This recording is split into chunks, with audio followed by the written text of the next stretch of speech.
우리가 계속해서 룻기 말씀을 함께 나누고 있는데요. 드디어 나오미가 룻과 함께 고향 베들레헴으로 돌아왔습니다. 1장 마지막에 나오미가 직접 내가 풍족하게 나갔더니 여호와께서 내게 비어 돌아오게 하셨느니라 말한 것처럼 아무것도 없이 텅 빈 채로 돌아오게 되었습니다. 그런데 하나님께서 그런 나오미를 다시 채우시기 시작합니다. 함께 오는 며느리 룻으로 하여금 보아스를 만나게 하신 것입니다. 룻이 이삭을 줍기 위해서 밭에 나갔는데 마침 그곳이 보아스의 밭이었습니다.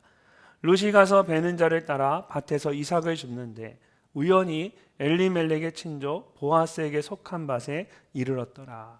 말씀을 보면 우연히 이르렀다라 합니다. 우연히라는 말은 만나다, 부딪히다, 조우하다라는 뜻을 가진 히브리어 동사에서 나온 표현입니다. 누군가 아무런 인과관계 없이 서로 맞닥뜨린 것을 의미합니다. 근데 성경은 이런 우연한 만남조차도 하나님의 섭리 가운데 있다고 말씀합니다. 대표적인 예로 창세기 24장을 보면 아브라함의 종이 이삭의 신부감을 찾기 위해서 아브라함의 고향인 하란을 찾아갑니다. 그리고 그곳에서 하나님께 가장 먼저 기도를 합니다. 그가 이르되 우리 주인 아브라함의 하나님 여호와여 원하건대 오늘 나에게 순조롭게 만나게 하사 내 주인 아브라함에게 은혜를 베푸시옵소서. 여기서 순조롭게 만나게 하사라는 말에서 이 순조롭게라는 말이 오늘 본문에서 우연히라고 말한 것과 동일한 히브리어 단어를 사용했습니다. 그리고 그 기도대로 아브라함의 종이 기도한 후에 그곳에서 마침 물동이를 어깨에 메고 나온 리브가를 만나게 됩니다. 우연히 만난 것 같지만 사실 그 만남을 이끄신 분은 누구이십니까? 아브라함의 종이 기도한 것처럼 여호와 하나님이셨습니다.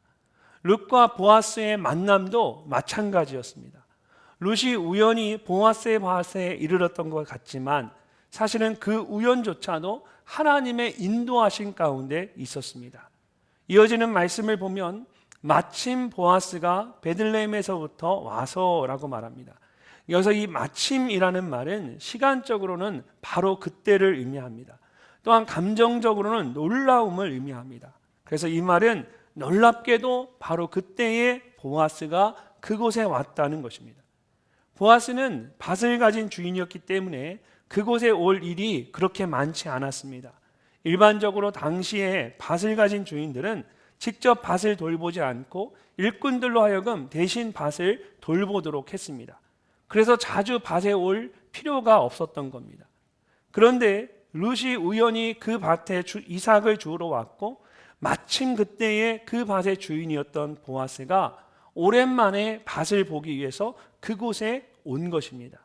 우연이라고 하기에는 너무나 절묘한 타이밍이 아닙니까?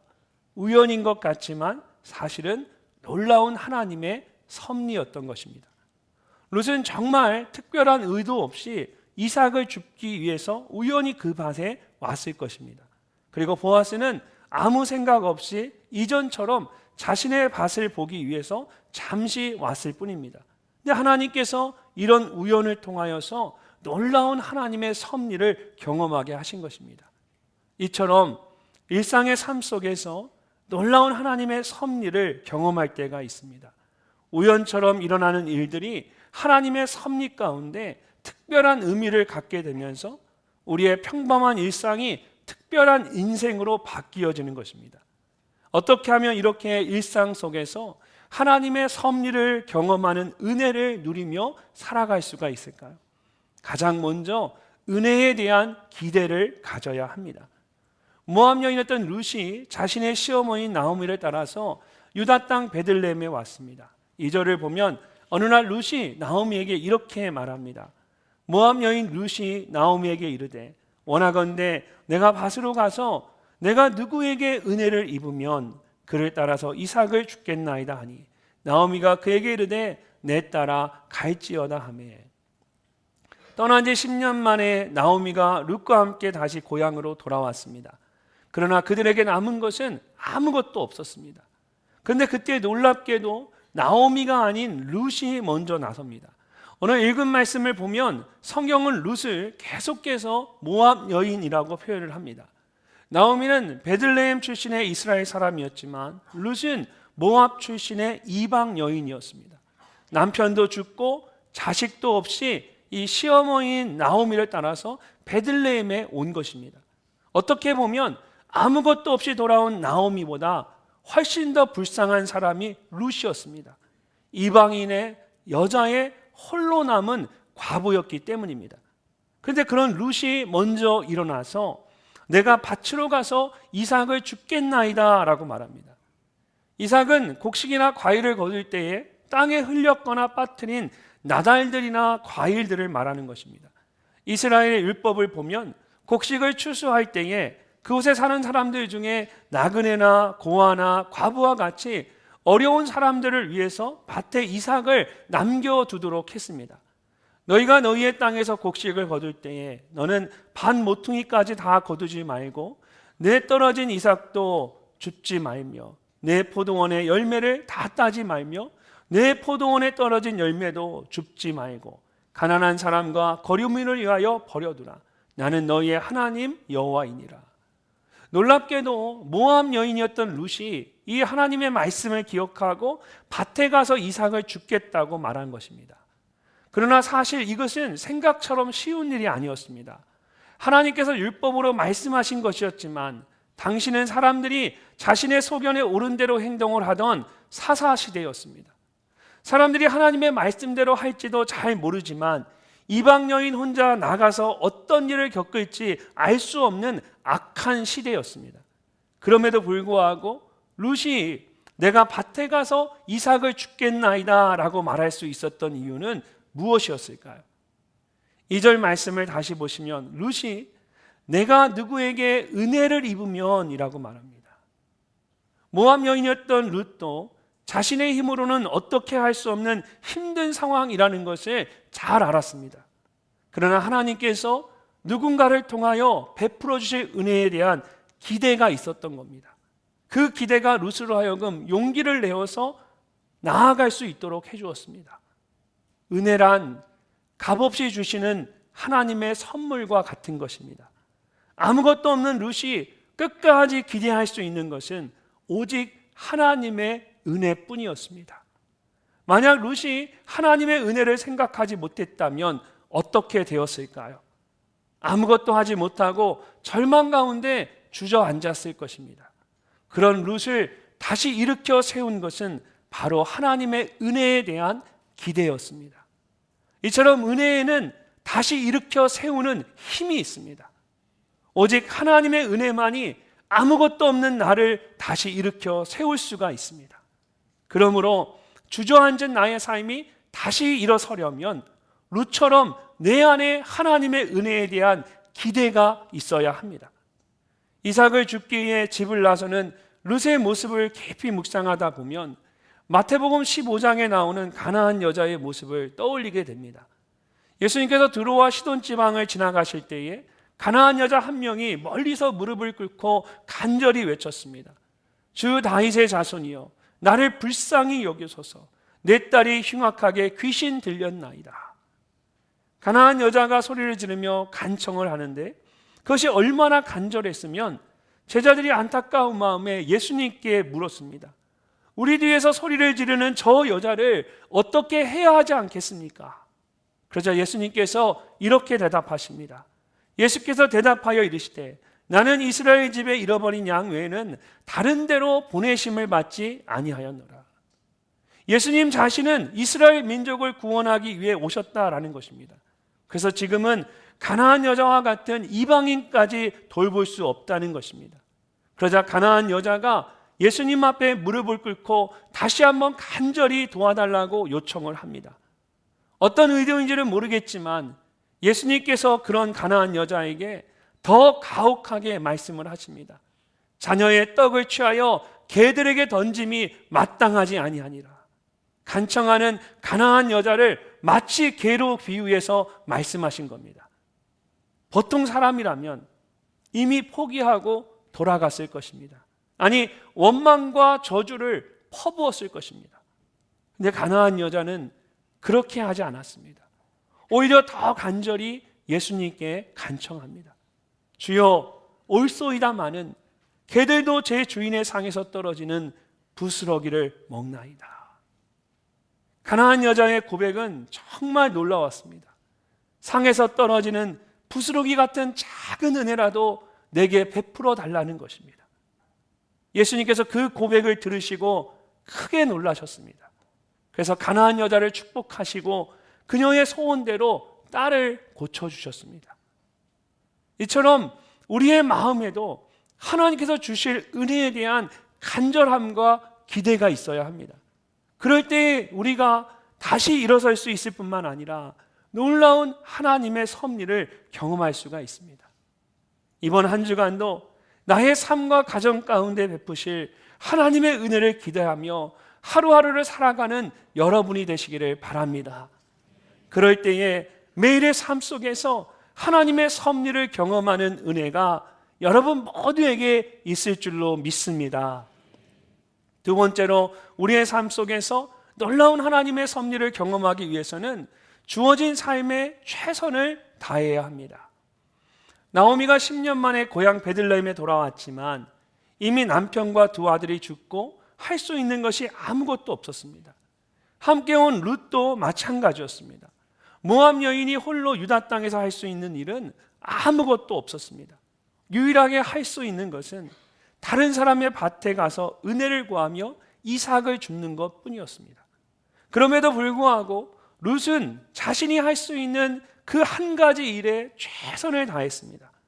오늘 말씀을 보면 보아스가 자신의 밭에 나와 있는 룻을 보고 밭에서 일하는 사람들을 관리하는 사환에게 이는 누구의 소녀냐라고 물었습니다. 그러자 그 사환이 룻에 대한 나오미와 함께 모압 지방에서 돌아온 모압 소녀라고 하면서 이렇게 말합니다. 자, 7절 말씀을 함께 읽어보겠습니다. 그의 말이 나로 베는 자를 따라 단 사이에서 이삭을 줍게 하소서 하였고 아침부터 와서는 잠시 집에서 쉰 후에 지금까지 계속하는 중이니이다. 아멘. 룻이 아침부터 와서 이삭을 줍게 해달라고 했습니다. 그런데 특이한 것은 그냥 이삭을 줍는 것이 아니라 나로 베는 자를 따라 단 사이에서 이삭을 줍게 하소서라고 말했다는 것입니다.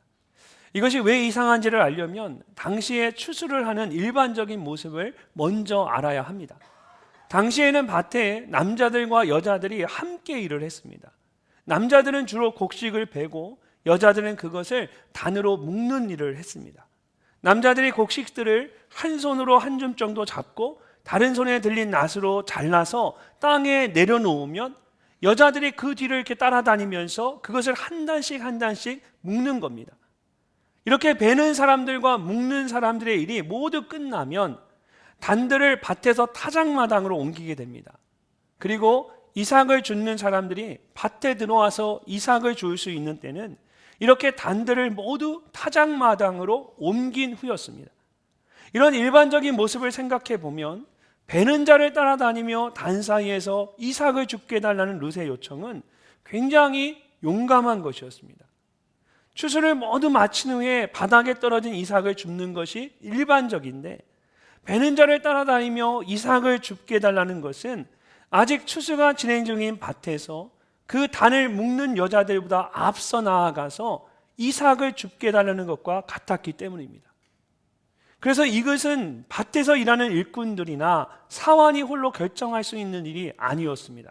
근데 마침 보아스가 밭에 나타나서 룻에 대해서 묻자 이 사환이 자연스럽게 이 룻의 요청을 전할 수 있었던 겁니다. 사실 룻은 아침부터 밭에 나와서 계속해서 기다리고 있는 중이었습니다.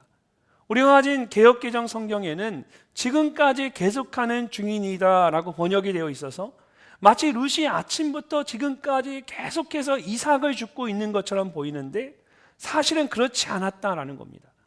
특별히 우리가 가진 개역개정 성경에는 번역이 되어 있지 않지만 히브리어로 된 원래 성경에는 이 문장 속에 서 있다라는 동사가 하나 더 들어가 있습니다. 그래서 원어 그대로 직역을 하면 와서 아침부터 지금까지 계속 서 있는 중입니다 라고 해야 합니다. 그래서 새 번역 성경을 보면 원래 성경에 있는 그대로 이렇게 번역을 합니다. 일꾼들의 뒤를 따라다니면서 곡식단 사이에서 떨어진 이삭을 줍도록 허락해달라고 하더니 아침부터 와서 지금까지 저렇게 서 있습니다. 이 모습을 깊이 묵상해 보면 룻이 아침부터 와서 아무것도 하지 않고 가만히 있는 것 같습니다. 그러나 사실은 이 의미가 무엇을 의미하는지를 안다면 그렇지 않다라는 걸 알 수가 있습니다. 사실 룻에게 가장 쉬운 방법은 추수가 모두 끝날 때까지 기다렸다가 땅에 남겨진 이삭을 줍는 것이었습니다. 근데 그렇게 하면 자신은 먹고 살 수 있지만 자신과 시어머니 나오미까지 먹을 수 있는 양식을 충분히 얻을 수가 없었습니다. 그래서 룻이 선택한 것이 베는 자를 따라 단 사이에서 이삭을 죽게 해달라는 것이었습니다. 그러나 그것은 어떻게 보면 밭에서 일하는 사람들에게 굉장히 무례한 요구가 될 수가 있습니다. 그래서 예의를 갖추고 기다린 겁니다. 누군가 결정을 해줄 때까지 포기하지 않고 조용히 곁에 서서 기다렸습니다. 이처럼 모압 여인이었던 룻이 할 수 있는 최선이 바로 이것이었습니다. 룻은 주어진 환경 속에서 최선을 다했고 하나님께서는 그런 최선을 통하여서 놀라운 하나님의 섭리를 경험하게 하셨습니다. 마침 밭에 나온 보아스로 하여금 룻을 만나게 하시고 베는 자들을 따라다니며 단 사이에서 이삭을 줍도록 허락해 주신 것입니다. 이처럼 하나님의 섭리를 경험하는 것은 아무것도 하지 않고 그냥 포기하고 가만히 있는 것이 아닙니다. 주어진 삶의 자리에서 내가 할 수 있는 최선이 무엇인지를 생각하고 할 수 있는 그것을 위해 최선을 다하는 것입니다. 그럴 때에 그 가운데서 역사하시는 하나님의 섭리를 경험할 수가 있습니다. 마태복음 25장에 나오는 달란트의 비유를 보면 주인에게 각각 금 5달란트, 2달란트, 1달란트를 받은 종들에 대한 말씀이 나옵니다. 각각 5달란트와 2달란트를 받은 종들은 열심히 일해서 5달란트와 2달란트를 더 남겼습니다. 반면에 1달란트를 받은 종은 땅에 감추어 두고 아무것도 하지 않았습니다. 오랜 후에 주인이 돌아와서 종들을 불러서 어떻게 지냈는지를 결산을 했습니다. 각각 5달란트와 2달란트를 더 남긴 종들에게는 잘하였도다 착하고 충성된 종아 라고 크게 칭찬했습니다. 그러나 땅에 감추어 두고 아무것도 하지 않은 종에게는 악하고 게으른 종아 라고 크게 책망했습니다. 이처럼 아무것도 하지 않는 것은 지혜로운 것이 아니라 악하고 게으른 것입니다. 하나님께서 원하시는 것은 얼마나 많이 남겼느냐가 아니라 얼마나 최선을 다했느냐입니다. 그럴 때에 오히려 더 많은 것을 맡기시고 주인의 즐거움에 함께 참여하도록 하십니다. 사랑하는 성도 여러분, 오늘 하나님께서 여러분의 삶 가운데 기대하시는 최선은 무엇일까요? 비록 작은 것일지라도 주어진 삶에 최선을 다할 때 하나님께서 그것을 통하여 놀라운 섭리를 경험하게 하실 줄로 믿습니다. 이번 한 주간도 각자의 삶의 자리에서 최선을 다하는 여러분이 되시기를 주님의 이름으로 축복합니다.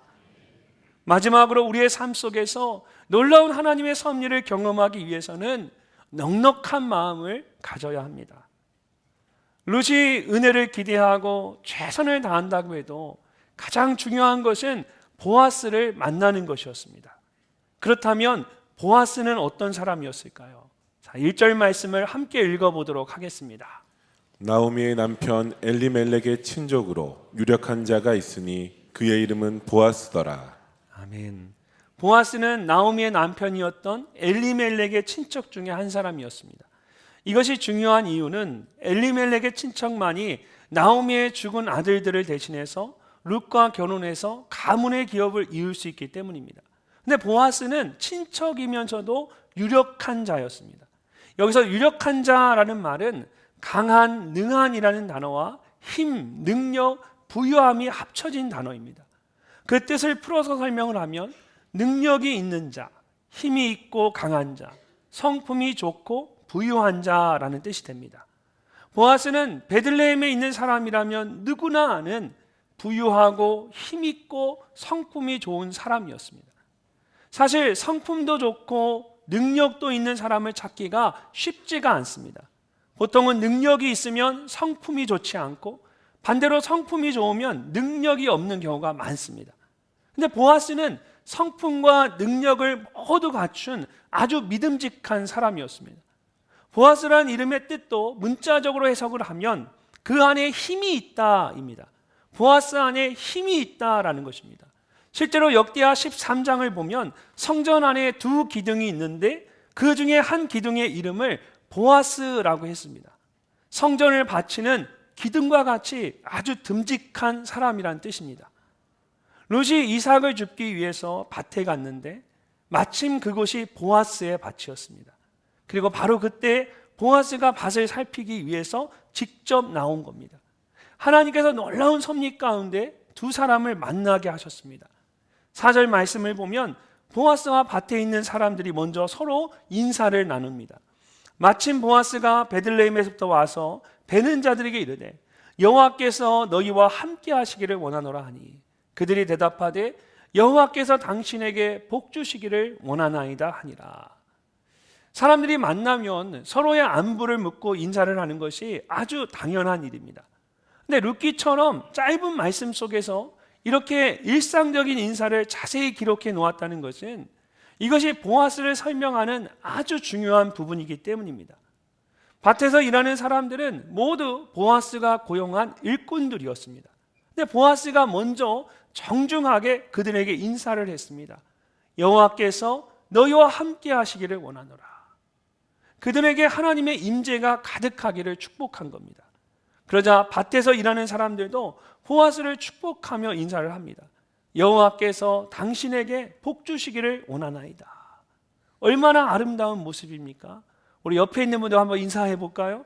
하는 것처럼 여호와께서 당신과 함께 하시기를 원합니다. 그러면 옆에 있는 분은 여호와께서 당신에게 복 주시기를 원합니다. 한번 우리 옆에 있는 분 한번 인사해 보겠습니다. 여호와께서 당신과 함께 하시기를 원합니다. 여호와께서 당신에게 복 주시기를 원합니다. 여러분 정말 아름다운 그런 인사 아닙니까? 여러분 주차장 들어오실 때 우리 주차 봉사하는 분들에게도 항상 하나님께서 당신과 함께 하기를 원합니다. 이렇게 축복해 주시고 여러분의 자녀에게도 한번 그렇게 축복해 보세요. 집에 들어가고 나오실 때. 자, 그런데 우리는 교회 안에서 서로 믿고 또 서로 사랑하는 사이니까 아무렇지 않게 이렇게 인사를 나눕니다. 근데 여러분 한번 생각해 보세요. 이때가 어느 때였냐면 모든 사람들이 각자의 소견에 오른 대로 자신의 유익만을 위해 마음대로 살던 시대였습니다. 그런 시대적인 상황을 생각해 보면 하나님의 임재와 축복을 나누는 이 보아스와 일꾼들의 모습은 그 악한 시대에 정말 특별한 빛과 같은 너무나 아름다운 모습이었습니다. 아마도 이것은 보아스의 넉넉함과 인자함 때문이었을 것입니다. 보아스는 자신의 밭에서 일하는 일꾼들까지도 모두 관심을 갖고 인사를 나눌 정도로 마음이 넉넉한 사람이었습니다. 실제로 이어지는 5절 말씀을 보면 그런 그의 넉넉한 마음이 룻에게도 향하게 됩니다. 보아스가 베는 자들을 거느린 사환에게 이르되 이는 누구의 소녀냐 하니 모두가 밭에서 일을 하는데 한 소녀만 홀로 서 있는 겁니다. 근데 보아스는 그것을 보고 그냥 무심코 지나치지 않았습니다. 그리고 보아스가 묻는 말을 보면 누구의 소녀냐 이 말은 그 소녀만 물은 것이 아니라 그 소녀의 삶과 가정까지도 물어본 겁니다. 이 소녀가 대체 어떤 사람이길래 도대체 누구이기에 지금 이곳에 와 저렇게 홀로 서 있느냐. 그런 넉넉한 마음이 룻을 보게 했고 놀라운 하나님의 섭리를 경험하게 한 겁니다. 그렇다면 보아스의 이런 넉넉한 마음은 어디에서 온 것일까요? 아마도 그것은 하나님에 대한 그의 신실함에서 왔을 것입니다. 10년 전에 엘리멜렉과 같은 사람은 기근을 피해서 베들레헴을 떠났지만 보아스는 끝까지 그곳에 남았습니다. 물론 지난 10년 동안 계속되는 기근으로 인해서 많은 어려움들을 겪어야 했을 것입니다. 그럼에도 불구하고 신실함으로 그 땅을 지킨 것입니다. 그리고 마침내 하나님께서 그 땅을 돌보셔서 풍성한 수확을 거두게 하셨습니다. 그렇다면 보아스의 이런 신실함은 또한 어디서 온 것일까요? 마태복음 1장을 보면 예수 그리스도의 계보를 말하면서 살몬은 라합에게서 보아스를 낳고라는 말씀이 나옵니다. 보아스의 어머니는 여호수아 2장에 나오는 기생 라합이었습니다. 비록 가나안 여인이었지만 하나님을 두려워하는 마음으로 여리고성을 정탐하러 온 이스라엘의 정탐꾼들을 숨겨주었습니다. 그리고 이스라엘에 의해서 여리고성이 함락될 때에 하나님께서 라합과 그의 가정을 구원해 주셨습니다. 그렇게 이스라엘에 덧붙여진 가정이 라합의 가정이었습니다. 그런 어머니에게서 태어나고 자란 보아스는 어머니의 성품과 신앙을 그대로 물려받았을 것입니다. 그래서 작은 것도 소홀히 넘기지 않고 모든 사람들을 넉넉한 마음으로 대할 수 있었던 겁니다. 그 귀한 마음으로 룻을 보게 되었고 하나님의 섭리 가운데 룻과의 만남을 경험하게 된 것입니다. 이런 것을 보면 우리가 가족과 자녀들에게 이런 정말 넉넉하고 신실한 모습을 보여줘야 한다라는 것을 생각하게 됩니다. 사랑하는 성도 여러분, 하나님께서 어떤 방법으로 일하실지 우리는 알 수가 없습니다. 그래서 보아스처럼 늘 넉넉한 마음으로 살아가야 합니다. 하나님의 신실하심을 믿고 모든 것을 소중하게 여기며 살아가는 겁니다. 그럴 때에 일상의 삶 속에서 놀라운 하나님의 섭리를 경험할 수가 있습니다. 오늘도 내게 허락하신 모든 것에 감사하며 넉넉한 마음으로 살아가는 여러분이 되시기를 주님의 이름으로 축복합니다. 나오미와 룻은 하나님께서 고향 베들레헴을 돌보셨다는 소식을 듣고 다시 돌아오기는 했지만 사실 아무것도 없이 무작정 돌아온 것과 같았습니다. 그런데 하나님께서 놀라운 섭리로 베들레헴의 가장 유력한 자였던 보아스를 만나게 하셨습니다. 룻이 우연히 보아스의 밭에 가고 마침 보아스가 그 밭에 나온 것 같지만 사실은 하나님께서 두 사람을 만나게 하신 것입니다. 혹시 나오미와 룻처럼 아무것도 없는 것 같고 텅 비어 있는 것 같으십니까? 룻처럼 하나님께서 주실 그 은혜를 기대하십시오. 그리고 주어진 삶의 자리에서 최선을 다하십시오. 보아스처럼 포기하지 말고 끝까지 넉넉한 마음을 가지십시오. 그러나 이런 모든 것을 통해 결국 우리의 인생을 이끄시는 분은 바로 하나님이십니다. 또한 룻이 그의 가정을 책임져 줄 수 있는 유력한 자였던 보아스를 만났던 것처럼 우리의 인생을 송두리째 바꾸어 주시는 가장 유력한 분은 예수님 한 분이십니다. 우리는 그것을 절대로 잊어서는 안 됩니다. 놀라운 섭리로 여러분의 삶을 이끄시는 하나님의 은혜를 늘 기억하실 수 있기를 바랍니다. 또한 아직 예수님을 알지 못하는 여러분의 가족과 이웃이 이번 테마 예배를 통하여 그의 인생의 가장 유력한 자인 예수 그리스도를 만나는 은혜가 있으시기를 주님의 이름으로 축복합니다.